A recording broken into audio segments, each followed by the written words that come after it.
Saya bacakan pasal 11, Pak. Pejabat atau pegawai PPATK, penyidik atau penuntut umum, hakim, dan setiap orang itu termasuk juga menteri, termasuk juga Menko, Pak. Ya, yang memperoleh dokumen atau keterangan dalam rangka pelaksanaan tugasnya menurut undang-undang ini wajib merahasiakan dokumen atau keterangan tersebut. Sanksinya, Pak, sanksinya setiap orang itu dipidana dengan pidana penjara paling lama 4 tahun. Ini undang-undangnya sama, Pak.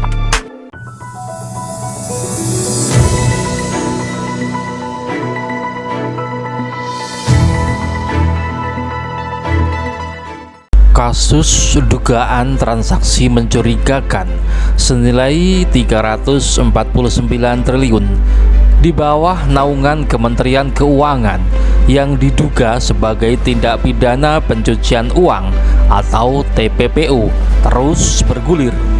Banyak masyarakat berharap kasus dugaan uang haram pada kementerian di bawah Sri Mulyani itu benar-benar dituntaskan, benar-benar dibuka dan menjerat semua pelaku.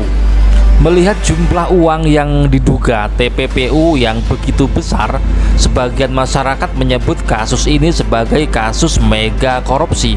Kepala Pusat Pelaporan dan Analisa Keuangan atau PPATK, Ivan Yustia Vandana, di depan Komisi 3 DPR RI memastikan bahwa berdasarkan analisa transaksi 349 triliun yang mencurigakan itu adalah TPPU.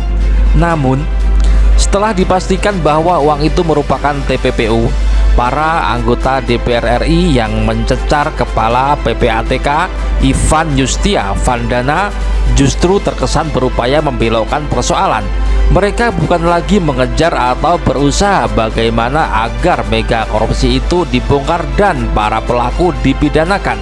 Sebaliknya, para anggota Komisi 3 DPR RI itu, khususnya Ateria Dahlan, justru melontarkan pernyataan yang terkesan mengancam akan memidanakan Menko Polhukam Mahfud MD yang telah membongkar dugaan mega korupsi itu.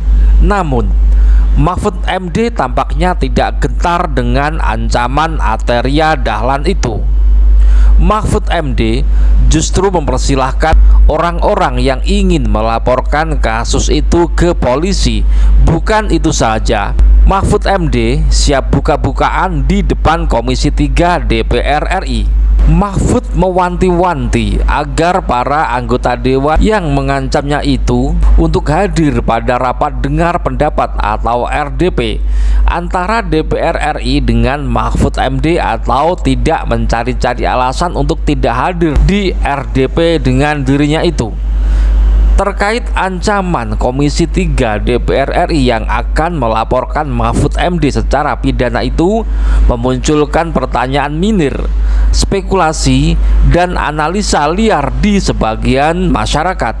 Mengapa Komisi 3 DPR RI justru ingin melaporkan pidana Mahfud MD? Mengapa anggota dewan terkesan kuat ingin mengalihkan fokus persoalan?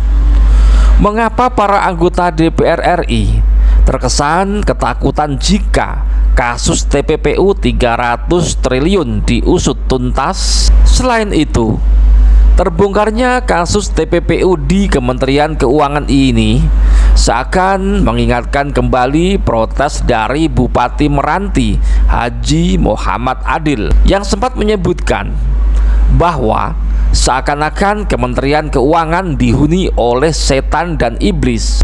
Ungkapan bahwa seakan-akan Kementerian Keuangan dihuni oleh setan dan iblis disampaikan oleh Bupati Meranti saat ada pertemuan antar kepala daerah dengan Kementerian Keuangan yang dihadiri oleh staf Menteri Keuangan Sri Mulyani. Yang menyedihkan, uang ratusan triliun yang diduga dikorupsi itu merupakan uang yang dikumpulkan dari pajak rakyat.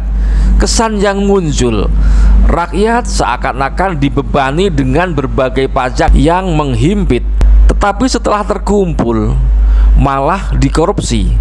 Tidak ada jaminan bahwa pajak yang dibayarkan oleh rakyat tidak akan dikorupsi oleh oknum pejabat.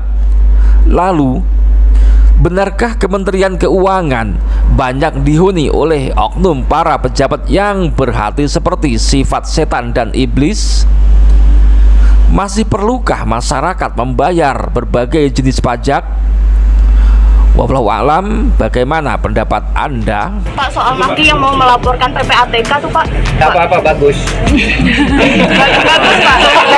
Berarti didukung dong Pak. Biar ketahuan Apa? melanggar atau enggak gitu. Iya, nggak apa-apa. Berarti Nanti mendukung juga, kan hari Rabu saya diundang ke sana. Kita uji keahlian ya Pak, keahlian hukum. Uji logika dan uji kesetaraan juga. Jangan dibilang pemerintah tuh bawaan DPR, bukan. Bapak, Udahlah, pokoknya Rabu saya datang.